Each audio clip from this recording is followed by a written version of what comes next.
예, 오늘 우리 함께 나눌 말씀은 신명기 17장 1절에서 20절까지 있는 말씀입니다.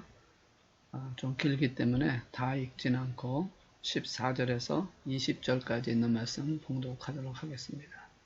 신명기 17장 14절에서 20절까지 있는 말씀 우리 함께 봉독하도록 하겠습니다. 제가 갖고 있는 성경은 289페이지에 있습니다. 네, 우리 찾으셨으면 같이 우리 한 목소리로 말씀 봉독하도록 하겠습니다. 시작. 네가 네 하나님 여호와께서 내게 주시는 땅에 이르러 그 땅을 차지하고 거주할 때에 만일 우리가 우리 주위의 모든 민족들 같이 우리 위에 왕을 세워야겠다는 생각이 나거든 반드시 내 하나님 여호와께서 택하신 자를 내 위에 왕으로 세울 것이며 내 위에 왕을 세우려면 내 형제 중에서 한 사람을 할 것이요 내 형제 아닌 타국인을 내 위에 세우지 말 것이며 그는 병마를 많이 두지 말 것이요 병마를 많이 얻으려고 그 백성을 애굽으로 돌아가게 하지 말 것이니 이는 여호와께서 너에게 이르시기를 너희가 이후에는 그 길로 다시 돌아가지 말 것이라 하셨음이며 그에게 아내를 많이 두어 그의 마음이 미혹되게 하지 말 것이며 자기를 위하여 은금을 많이 갖지 말 것이니라. 그가 왕이 오르거든 이 율법서의 동사본을 너희 사람 제사장 앞에서 책에 기록하여 평생에 자기 앞에 두고 읽어 그의 하나님 여호와 경외하기를 배우며 이 율법의 모든 말과 이 규례를 지켜 행할 것이라. 그리하면 그의 마음이 그의 형제 위에 교만하지 아니하고 이 명령에서 떠나 좌로나 우로나 치우치지 아니하리니 이스라엘 중에서 그와 그의 자손이 왕에 있는 날이 장구하리라. 아멘. 잠깐 한번 기도합니다. 사랑이 많으신 하나님 아버지, 오늘 또 수요일 저녁 또 이렇게 말씀을 통해서 하나님과 만나게 하시니 감사드립니다. 2020년 한 해 참 어렵게 시작하고 어려운 가운데서 다녀왔지만 또 이렇게 오늘 마지막 수요일을 만나게 하시고 또 오늘도 말씀을 통해서 하나님의 은혜를 다시 한번 체험하게 하셔서 2021년 새로운 해 새 마음으로 또 새 기쁨과 새 감격으로 주님을 만날 수 있게 역사하여 주옵소서. 오늘도 주시는 말씀 속에서 하나님께서 내게 주시는 의미를 깨닫게 하시고 또 주 앞에 서는 그날까지 말씀 붙들고 승리하며 살아가는 저희 모두가 되게 하여 주옵소서. 비록 아버지 우리가 대면으로 예배하지 못하지만 이렇게 영상으로나마 말씀을 듣게 하신 하나님 감사드립니다. 이 말씀을 통해서 오늘 저녁 다시 한번 저들의 심령이 주의 능력과 권능 안에서 성령의 충만함을 체험하는 축복의 시간이 되게 하여 주시옵소서. 주께서 이 모든 것을 이루어 주실 줄로 믿고 감사드리며 우리 주 예수 그리스도의 이름으로 기도드리옵나이다. 아멘. 할렐루야. 자, 벌써 2020년 마지막 수요일이 됐습니다. 참 수요일마다 뵙지 못해서 참 마음이 안타깝고 그렇지만 그러나 또 이렇게 영상으로나마 또 영적으로 교통하사 하신 하나님 은혜를 생각하면서 오늘 2020년 마지막 수요일 신명기에 있는 말씀을 통해서 은혜 나누며 또 성령의 충만한 역사를 통해서 2021년에는 더 기쁨과 감사로 또 만날 수 있는 그런 축복이 있기를 소망하면서 같이 한번 말씀을 나누도록 하겠습니다. 지난주 우리 16장에 있는 말씀을 통해서 이스라엘 백성들이 가져야 할 3대 절기에 대해서 말씀을 나눴습니다.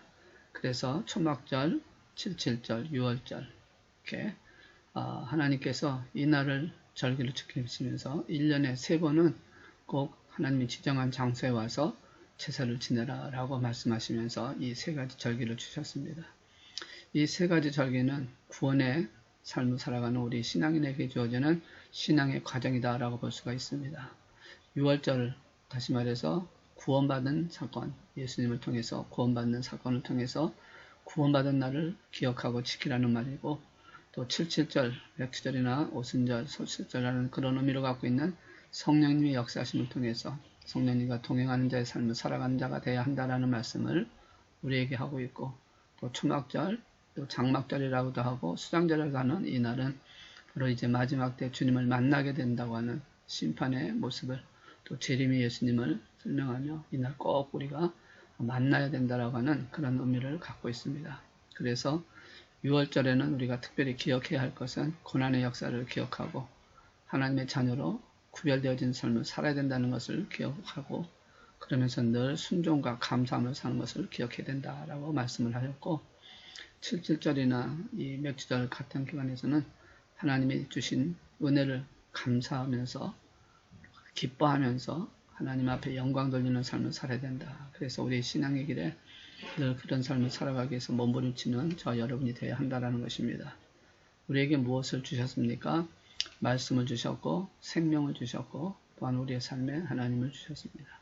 그래서 이런 모든 것을 통해서 우리가 하나님 앞에 온전히 서기를 소망하고 또 그렇게 되어지는 삶이 되기를 주께서 우리에게 말씀하신 것처럼 하나님 앞에 기쁨이 되는 저 여러분 되시기를 주의 이름으로 축복합니다. 자, 그러면서 뭐라고 말씀하냐면 18절에서 20절에 있는 말씀을 통해서 하나님의 선택받은 삶을 살라. 하나님께서 주시는 그 삶을 살기 위해서는 공의를 따라야 된다라는 말씀을 하고 있습니다. 16장 18절에서 20절에 있는 말씀을 통해서 우리에게 그렇게 말씀을 하고 있죠. 자, 18절에서 20절에 있는 말씀 한번 보겠습니다. 내 하나님 여호와께서 내게 주시는 각성에서 내 지파를 따라 재판장들과 지도자들을 둘 것이요 그들은 공의로 백성을 재판할 것이니라. 너는 재판을 굳게 하지 말며 사람을 뇌물로 받지 말며 또 뇌물을 받지 말라. 뇌물은 지혜자의 눈을 어둡게 하고 의인의 말을 긋게 하느니라. 20절 너는 마땅히 공의만을 따르라. 그리하면 네가 살겠고 내 하나님 여호와께서 내게 주시는 땅을 차지하리라 라고 말씀을 하고 있습니다. 18절에서 20절에 있는 말씀을 통해서 말씀하고 있는 것은 바로 공의를 따라야 된다. 공의로 재판하라 라는 말씀을 하고 있습니다.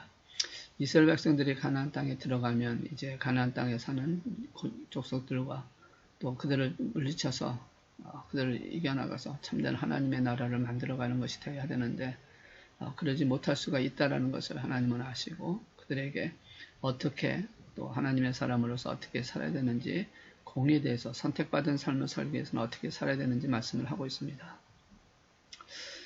우리가 살고 있는 이 미국도 그렇고 또 우리의 두고온 조국 대한민국도 그렇고 사실상 어떻게 보면 정치라든지 이런 그 사회생활에 있는 모습을 통해서 보면 공정성이 사라지고 또 정의가 흔들리고 있는 모습을 발견하게 됩니다. 특별히 우리가 살고 있는 이 미국은 참 법의 나라였고 그러고 그 공의가 살아있었던 나라인데 지금 그것이 점점 무너지고 있는 것을 발견하게 됩니다. 그래서 공정성을 잃지 않도록 하는 것은 어떻게 해야 되느냐, 또 어떻게 하는 것이 공정성을 잃지 않고 하나님의 자녀로서 하나님의 선택받은 자를 삶을 살아가느냐라는 말씀을 하고 있습니다. 그래서 이 공정에 대한 말씀을 하면서 이 공정을 특히 공의를 따르지 않기 때문에 일어나는 사건이라는 것을 알게 하시면서 우리에게 몇 가지 말씀합니다. 여기 보시면 공의로 백성을 재판하라 하는 18절에 있는 말씀을 말씀하고 있는데 이 공의라고 하는 것이 과연 무엇일까? 공의라고 하는 것은 righteousness라고 하는 단어를 쓸 수가 있습니다. 똑바르다. 우리가 선을 그으려고 하면 선을 똑바로 긋기가 참 힘이 듭니다. 그럴 때 자를 대고 그으면 똑바로 그럴 수가 있다는 것이죠. 자, 여기서 똑바로 긋기 위해서 자를 댄다라고 하는 이 자가 바로 공의의 상태, 똑바른 상태다라는 말씀을 하는 것입니다. 자, 그러면 이 똑바름이라고 하는 공의라는 것은 어떤 면에서 똑바른 것일까요? 바로 그것은 하나님과의 언약에 대한 똑바름이다라는 것이죠. 출애굽기 19장 5절에서 6절 말씀을 통해서 보시면 이런 말씀을 하십니다. 자, 우리 5절과 6절에 있는 말씀을 잠깐 보겠습니다. 세계가 다 내게 속하였나니 너희가 내 말을 잘 듣고 내 언약을 지키면 너희는 모든 민족 중에서 내 소유가 되겠고 너희가 내게 대하여 제사장 나라가 되며 거룩한 백성이 되리라. 너는 이 말씀을 이스라엘 자손에게 전할지니라 라고 말하고 있습니다. 자, 여기 보시면 하나님과의 약속을 하고 있습니다. 그리고 또 8절에 보시면 이렇게 이스라엘 백성이 대답을 합니다. 백성이 일제 응답하여 이르되 여호와께서 명령하신 대로 우리가 다 행하리니 모세가 백성의 말을 여호와께 전하는 말씀을 하고 있습니다. 하나님이 이스라엘을 선택하여 그들과 약속을 맺습니다. 그래서 언약을 지키면 저들을 세 가지를 말씀합니다. 하나님의 소유가 되겠다, 제사장 나라가 되겠다, 거룩한 백성이 되게 하겠다, 그렇게 살게 하시겠다라고 말씀합니다. 그랬을 때 이스라엘 백성들은 그렇게 하겠다고 언약을 체결하게 됩니다. 바로 성경적 공의는 바로 이 언약의 관계에서 자기의 가는 길을 똑바로 가는 것이다 라는 것이죠. 이것이 바로 성경에서 말하는 공의에 대한 말씀입니다. 그래서 이 약속을 지킴으로 말미암아 하나님의 소유가 되고 제사장 나라가 되고 거룩한 백성으로 바꾸시는 그 하나님 역사가 바로 공의라고 말씀하는 것입니다. 그러나 약속을 못 지키면 응분의 대가를 지불하겠다는 뜻이죠. 이에 이스라엘 백성은 하나님 약속을 잘 지키는 것이 공의가 되어지고 이 약속을 소중히 여기는 것을 말씀하고 있다는 것입니다. 그래서 하나님을 마음을 다하고 뜻을 다하고 힘을 다하여 하나님만 섬기는 것이 바로 공의다라는 의미를 성경에서 말씀을 하고 있다는 것이죠. 그러니까 결과적으로 공의는 하나님의 약속의 말씀을 철저하게 순종하는 것을 말한다라는 것이죠. 그럼 정의라는 것은 무엇인가? 정의라고 하는 것은 justice라는 단어를 쓰는데요. 판단하다라는 것입니다. 이 말은 다시 말해서 이렇게 표현하면 훨씬 더 이해가 될 것입니다. 자동차를 타고 갈 때 스피드 리밋이 있습니다. 그 스피드 리밋을 오박이 되면 스피드건에서 찍힘으로 말미암아 판단한다라는 것이죠. 그러니까 그런 하나의 약속을 지켰느냐 안 지켰냐를 보는 것에 따라서 그것을 정의로 나타나는 규칙을 잘 지켰느냐 아니냐라고 하는 그것을 판단하는 그것이 정의다라는 말씀입니다. 그러니까 이스라엘 백성의 정의라고 하는 것은 바로 공의와 연관이 되어질 수밖에 없는 것이고 하나님 관계에서 똑바른 관계를 말한다고 한다면 정의는 하나님의 주신 계명을 잘 지켰느냐 안 지켰느냐 하는 판단하는 것이 정의다라는 것이죠. 그러니까 구체적인 삶에서 행동을 했느냐 안 했느냐라는 것이 바로 정의의 모습으로 나타난다는 것이죠. 우리가 나무로 생각하면 나무의 뿌리는 공입니다. 그래서 나무가 자랄 수 있게끔, 나무가 열매를 맺을 수 있게끔, 나무가 결과적으로 좋은 것을 만들어갈 수 있게끔 하는 그 기준선이 되는 것이죠. 그래서 그 기준선을 잘 빨아 올려서 잘 나게 돼서 하면 열매를 맺게 되는데 바로 그 열매가 정의가 되어진다는 것이죠. 그러니까 공의가 바로 서면 정의가 바로 세워지지만 공의가 바로 서지 않으면 정의가 바로 세워질 수 없다는 것입니다.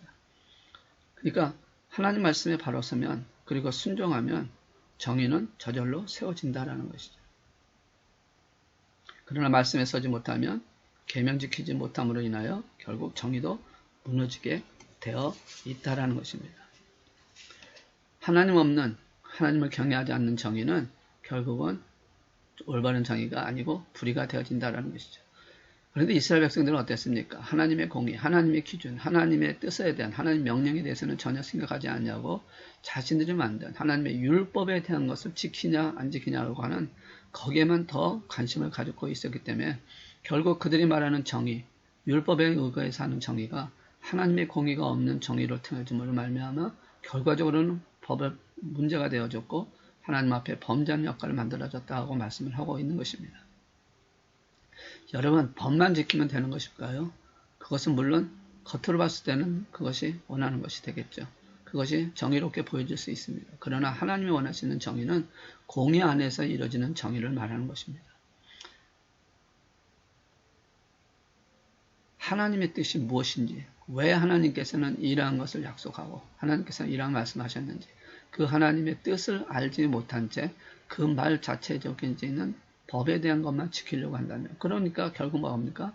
법에 저촉만 되지 않으면 뭐든지 할 수 있다는 것이 되어질 수 있고 그래서 법만 저촉이 안 된다고 하면 그 삶을 통해서 자신이 죄를 범해도 괜찮다라고 생각하는데 하나님이 말씀하시는 그 정의는 공의에 의한 하나님의 말씀에 근거한 법으로서 지킬 때 일어나는 사건이라는 것이죠. 그래서 그 가나안의 그 공의를 따르려면 어떻게 되느냐라는 말씀을 예를 들어서 지금 19절에서 몇 가지를 말씀하고 있는데 첫째는 재판을 굳게 하지 말라라고 말씀을 하고 있습니다.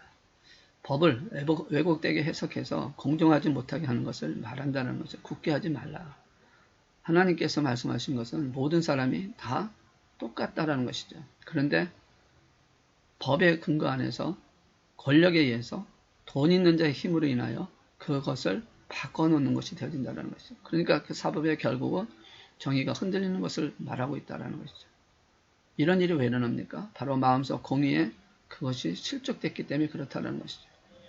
하나님께서 주신 공의, 하나님을 두려워하고 하나님께 주신 이웃사랑하는 마음이 그 공의가 사라져버렸기 때문에 돈이나 권력에 의해서 그 정의를 바꿔놓고 그것을 자신들이 씀으로 말미암아 일어나는 사건. 그래서 하나님을 두려워하지 않고 두려운 마음으로 옳고 그름을 판단하지 않는 공의가 된다면 심각한 문제가 있다는 것을 말씀하시면서 재판을 굳게 하지 말라라고 말씀합니다. 또 외모로 보지 말고 말씀합니다. 이 외모로 보지 말라는 것은 겉사람을 보지 말라는 것이죠. 하나님께서도 겉을 안 보시고 속 마음을 보신다고 하셨는데 우리가 그런 모습으로 겉만 보고 판단하는 것은 심각한 정의에 문제가 될 수 있다고 말씀하는 것입니다. 겉사람을 보지 말라는 얘기는 돈이나 지위나 학력이나 실질적 조건이나 배경 등을 보지 말라는 것이죠. 이런 외모 때문에 영향을 받아서 똑같은 하나님의 공의를 놓치지 말라라고 말씀하는 것입니다. 사람들을 똑같이 보라는 것입니다. 겉에 있는 그런 배경이나 그런 지위나 학력이 아니라 사람으로서, 그래서 하나님의 말씀의 긍휼을 근거로 해서 사람을 판단하고 사람을 볼 수 있는 그 마음이 있다는 것이죠. 그리스도인은 세상의 풍조를 거부하고 하나님의 뜻을 따라 사는 사람을 외모로 판단해서는 안 된다라는 것입니다. 모든 사람을 우리는 그 내면을 보고 하나님을 향한 섬김, 하나님 말씀에 순종하고자 하는 그것을 봐야 한다는 것이죠. 그러면서 세 번째로 뭘 말씀하냐면 19절에 보니까 뇌물을 받지 말라라고 말씀합니다. 재판관이 뇌물을 받게 되면 재판에 분명히 영향을 미치게 됩니다. 형량을 줄이거나 아니면 죄가 없다라고 하는 것이 되어질 수 있다는 것이죠. 그리스도인들은 어떤 것들보다 바꿀 수 없는 거룩함이 있다는 것을 알아야 합니다. 영적인 자존감을 가져야 한다는 것이죠. 이 영적인 자존심, 이 거룩함을 돈 몇 푼과 바꿔서는 안 될 것이라는 것입니다. 우리는 공의를 따르는 삶을 살아야 합니다. 그러면 가나안 산을 차지할 것이고 라고 20절에 말씀을 하고 있다는 것이죠. 20절에 보시면 너는 마땅히 공의만을 따르라. 그리하면 네가 살겠고 네 하나님 여호와께서 내게 주신 땅을 차지하리라고 말씀을 하고 있다는 것이죠. 그뿐만 아니라 공의로운 삶을 살기 위해서는 우리가 어떻게 되느냐. 21절, 22절에 있는 말씀을 통해서 우리에게 분명히 말씀합니다. 하나님의 공의를 위해서 살기 위해서는 여호와를 위하여 쌓은 제단 곁에 어떤 나무든지 아세라상을 세우지 말며 자기를 위하여 주상을 세우지 말라. 내 하나님 여호와를 미워하시는 것이다. 말씀하고 있는 것처럼 우리가 공의로운 삶을 살기 위해서는 무엇보다 중요한 것은 우상 숭배를 하지 않아야 한다라고 말씀을 하는 것입니다. 하나님에게만 예배하고 하나님의 주권 안에서만 세워져가는 우리가 되어야 한다라고 말씀합니다. 그러면서 이제 1절 보면 흠이나 악질이 있는 소와 양은 아무것도 내 하나님 여호와께 드리지 말지니 이는 내 하나님 여호와께서 가증히 한 것이 대민이라 하면서 우리가 정말 하나님 앞에 공의로운 삶을 살기 위해서는 하나님 말씀 안에서 하나님을 예배하고 하나님이 약속하신 하나님 명령, 하나님의 계명을 지키는 자가 되어져야 된다. 겉이나 외모나 어떤 그런 상황이 아니라 정말 우리가 할 것은 중심적으로 하나님의 공의로우신 말씀 안에서 세워지는 자가 되어야 한다라고 말씀을 하고 있는 것입니다. 그러면서 이제 2절에서 13절에 있는 말씀을 통해서 사람과의 문제가 생겼을 때 어떻게 해야 되는지에 대한 부분을 쭉 설명을 하고 있습니다. 신명기는 이스라엘 백성들이 가나안 땅에 들어가서 살고 하는 과정 속에서 부닥칠 여러 가지에 대한 규례를 말씀하고 있는데 2절에서 13절까지 있는 말씀을 통해 보시면 사람과 사람 사이에 일어나는 사건, 또 어떤 문제로 일어나는 사건이라면 여기 보시면 악을 행하는 사람들, 또 어떤 범죄를 하는 사람들, 사람을 죽였다거나 그러한 무슨 사건들을 통해서 어떻게 해야 되는지에 대한 부분을 말씀을 하고 있습니다. 그러면서 이제 뭐라고 말씀하냐면 14절에서 20절에서 이스라엘 왕을 선택하게 되어지는 상황 속에서 이제 이스라엘 백성들이 하나의 나라의 체제를 만들어가는 과정 속에서 일어나야 될 부분 중에서 이 일이 일어났을 때 하나님께서는 어떻게 이 일을 해결하실 것인지 미리 그들에게 말씀하면서 어떠한 체제를 가져야 되는지 어떠한 국가가 되어야 되는지를 분명히 말씀을 하고 있습니다. 자, 14절에서 20절 말씀, 오늘 읽으신 말씀 속에 보시면 이스라엘 백성들이 분명히 왕을 세워달렸다는 생각이 나거든이라는 단어가 나옵니다. 왜 이 말씀을 하셨을까? 사실 예수님 하나님께서는 이 이스라엘 백성들에게 인간의 왕을 세워주는 것을 원치 않으셨습니다. 왜냐하면 이스라엘 백성들은 하나님의 주권 안에서 하나님의 주도 아래서 하나님의 대리자를 세워서 신정국가로 만들어가는 신정체제의 국가를 원하셨지 이 왕정 정치를 통한 그런 국가를 원하신 것이 아니라는 것이죠. 인간의 왕을 통해서 정치가 되어지는 것을 원치 않았다는 것입니다. 그럼에도 불구하고 그들이 가나안 정착 시에 나타날 모습은 이 왕정 체제가 보여줄 것이다 라는 것을 아시고 거기에 대한 말씀을 미리 하고 있다라는 것이죠. 왜 그들이 그 왕정 체제를 추구하게 되고 왜 요구하게 되었을까요? 하나님께서 함께하고 계시지만 하나님께서 붙들고 계시지만 그 삶 속에서 그들이 그 왕정 갖고 있는 국가들이 나라가 훨씬 더 튼튼하게 또 강하게 보이는 모습을 보게 되기 때문에 그렇다라는 것이죠. 이스라엘 백성들이 가나안 땅에 들어가서 보니까 또 가나안족들이 쳐들어오는 모습도 또 그들과 싸우는 모습을 통해서 보면 많은 것이 일어나는 것을 발견하게 됩니다. 그래서 정말 그들이 어떠한 모습으로 살아야 되는지 말씀을 하고 있는데 이스라엘의 문제는 바로 그 왕정 체제가 훨씬 더 강하게 보이고 더 부가 있는 것처럼 보였던 가장 큰 이유는 그 왕들이 다스렸기 때문에가 아니라 사실은 이스라엘 문제, 하나님이 살아계신 그리고 만왕의 왕이신 하나님을 경외하지 않았기 때문에 일어나는 사건이지 그 인간이 다스렸기 때문에 더 강한 것이 아니라는 것을 그들이 몰랐다라는 것이죠. 그러니까 그들은 국가 조직이 못해서 그렇다고 생각하는 과정 속에서 그들은 왕을 요구하게 될 것이고 이 왕을 요구하는 이 일에 대해서 하나님께 대하여 하나님께서 허락을 하시고 있는 장면이 보이는 것입니다. 물론 이 일은 하나님께 대하여 불신하는 것이고 하나님 앞에 거절하는 의미가 되어지는 것을 저들이 알지 못한 채 하고 있는 것이죠. 그러나 하나님께서는 그 일을 허락하십니다. 하나님을 배반하는 것이 됨에도 불구하고 하나님을 거절하는 것임에도 불구하고 하나님 그것을 허락하시는 말씀합니다. 그러면서 몇 가지 조건을 드리는데 바로 오늘 오신 말씀을 통해서 우리에게 몇 가지 조건을 말씀하면서 하나님께서 우리에게 주시는 의미, 하나님께서 우리에게 말씀하시고자 하시는 가장 큰 뜻을 우리가 살펴보기를 원하는 것입니다. 자, 15절 이하의 왕에 대한 조건을 말씀하는데 어떤 조건을 주냐면 15절에 있는 말씀 반드시 내 하나님 여호와께서 택하신 자를 내의 왕으로 세울 것이다 라고 하면서 뭐라고 말씀하냐면 하나님이 택하신 자를 왕으로 세울 것이다. 그리고 그 왕으로 세우는 자가 형제 중에서 한 사람을 할 것이다. 타국에는 되지 않는다는 것이죠. 이스라엘 백성만이 되어져야 된다는 것이죠. 일반적으로 그 지역에 해당하는 왕을 세울 때는 그 영향을 미치고 경제력이나 군사력으로 가진 자가 나타나게 되고 그리고 그 사람을 한 사람만이 아니라 여러 사람을 선택해서 그 중에 한 사람을 선택하는 것이 일반적인 왕으로 세우는 모습입니다. 그러나 하나님께서는 뭐라고 말씀하냐면 이스라엘 왕을 하나님이 친히 세우시겠다라고 말씀하는 것입니다. 내가 선택하였다. 하나님의 나라로 하나님의 백성으로 하나님의 일을 하나님이 세우시는 것이 당연하고 옳은 것이 되어진다. 그래서 내가 이스라엘의 왕을 세울 것이다. 내가 선택한 자를 세울 것이다. 라는 말씀을 통해서 하나님께서 조건을 주신 것입니다. 너희들이 왕을 구할 때 내가 선택하여 너희들의 왕이 되어주게 할 것이다. 두 번째는 16절에서 19절에 있는 말씀을 통해서 이스라엘 왕에게만 주어지는 어떠한 규례를 말씀을 하고 있는데 하나님이 선택하여서 왕으로 인정하고 그 왕이 된 그 자에게는 하나님께서 몇 가지 규례를 주시겠다. 다시 말해서 의무에 대한 말씀을 하고 있습니다. 의무를 주겠다는 거죠. 율법을 주시겠다. 규례를 주시겠다. 하나님에게나 백성들에게나 자신에게나 범죄가 되지 않도록 하기 위해서 주시는 것이에요. 율법은 그렇습니다. 규례가 바로 그것이에요. 왜 그렇게 하시냐면 하나님 앞에 범죄하지 않게 하시기 위해서 그렇게 하고 계신다는 것이죠.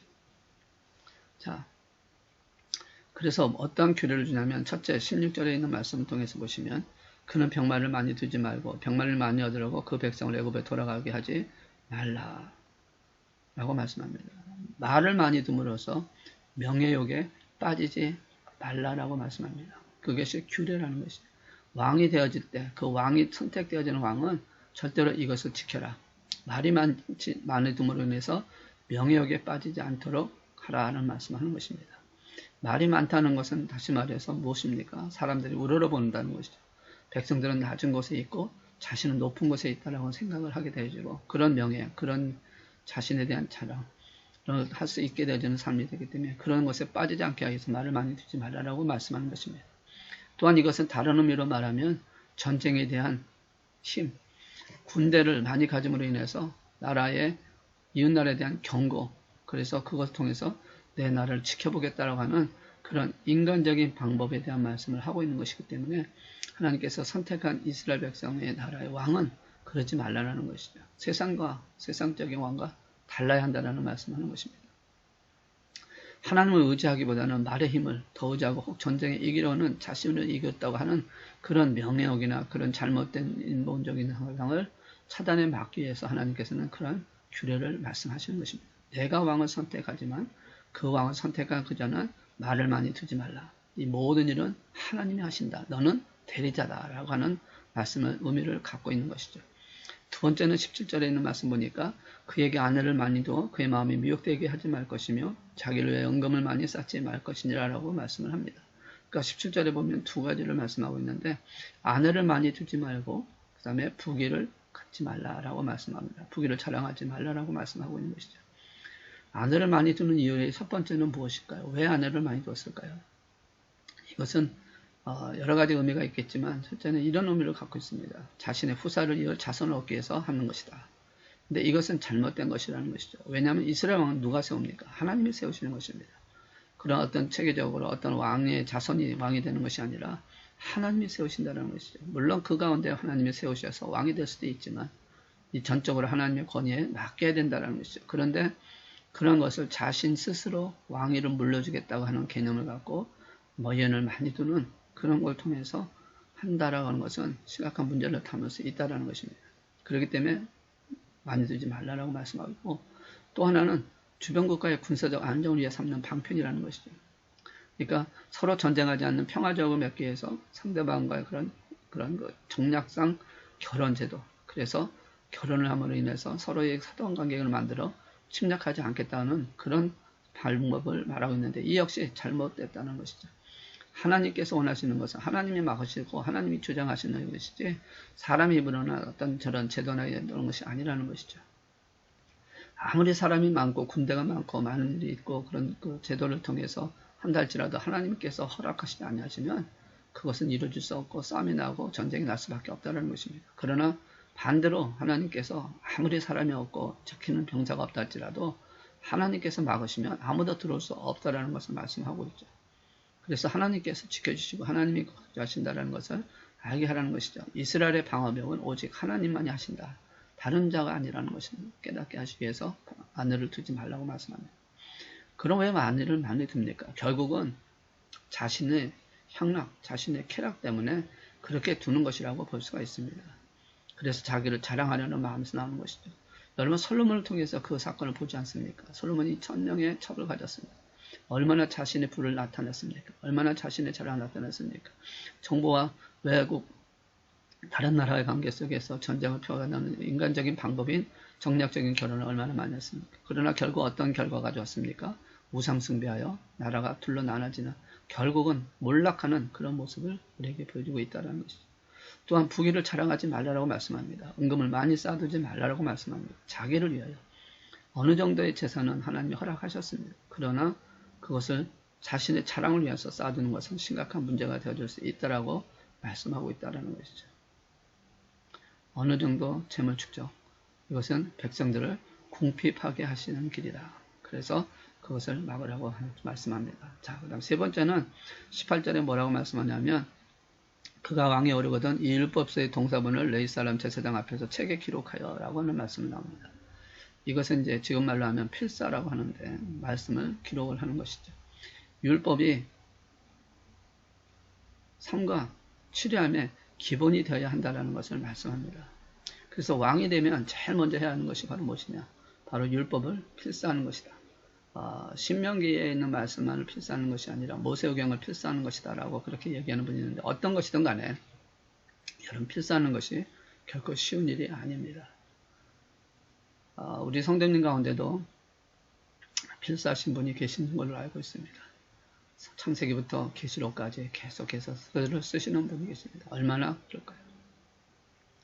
여러분 이 왕 필사하는 게 쉬운 게 아닙니다.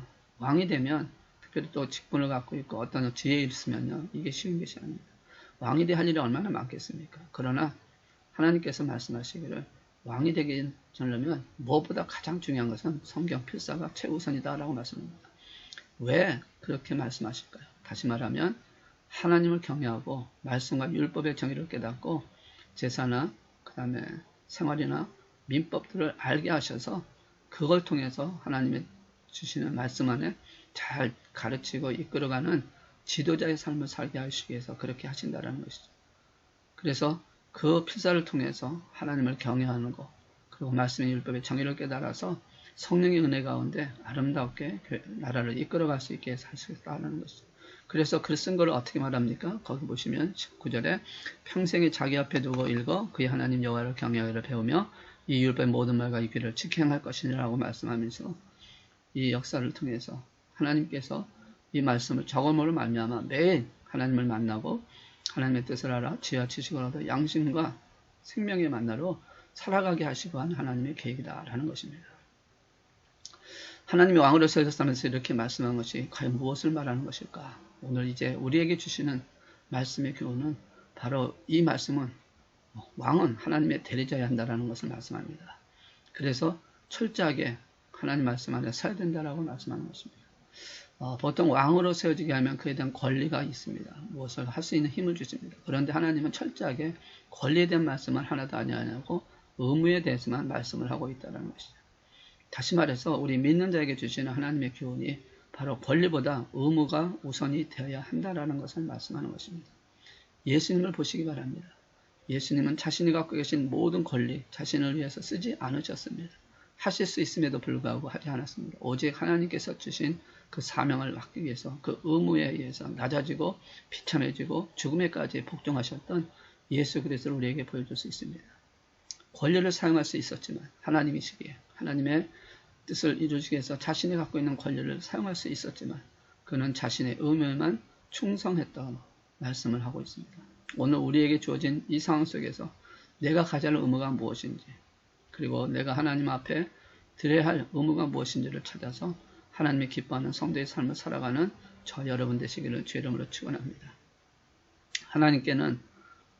하나님께든 교회를 향하거든 무엇을 달라고 하기보다는 무엇을 누리기보다는 나누고 수고하고 희생하는 것이 하나님이 이스라엘 백성들에게 주신 말씀인 것처럼 오늘 가나안 땅에 들어가는 이스라엘 백성들에게 주신 이 말씀의 규례를 우리도 본받아 이제 하나님 앞에 서는 그날까지 맡겨주신 사명 잘 감당하는 의무를 최선을 다해서는 의무에 충실하는 목사요 또 우리 직분자요 성도가 되어서 하나님 앞에 온전하게 드려지는 기쁨의 삶을 살아가는 우리 믿음의 용사들이 다 되시기를 주의 이름으로 축원합니다. 기도하시겠습니다. 모든 것의 주관자이시고 말씀이신 하나님 아버지, 오늘 이스라엘 백성들이 가나안 땅에 들어가서 어떻게 살아야 되는지 또 어떠한 규례를 지켜야 되는지 또 하나님 저들이 살면서 하나님께 부어지고 구하던 왕이 어떻게 또 의무로 어떻게 살아야 되는지 의무에 대해서 말씀을 나눴습니다. 지켜야 할 공의가 무엇인지 또 정의가 무엇인지를 말씀을 나눴습니다. 이 말씀을 통해서 우리의 심령이 똑바로 하나님 앞에 서게 하시고 하나님의 영광을 나타내는 삶이 되게 하시고 하나님께 드려지는 축복의 삶을 살아가는 저희 모두가 되게 하여 주시옵소서. 오늘도 주께서 우리와 함께 하셔서 2020년 이 한 해를 마음껏 기쁨과 은혜 안에서 마무리하게 하시고 이제 2021년 새해는 정말 오늘 주신 말씀처럼 공의의 사람으로 공의의 교회로 그러면서 의무를 철저하게 주 앞에 드리는 그리스도인의 삶을 살아가는 우리 모두가 되게 축복하여 주시옵소서. 이루어질 것을 믿고 감사드리며 우리 주 예수 그리스도 이름으로 기도드려옵나이다. 아멘. 자유롭게 기도하시겠습니다.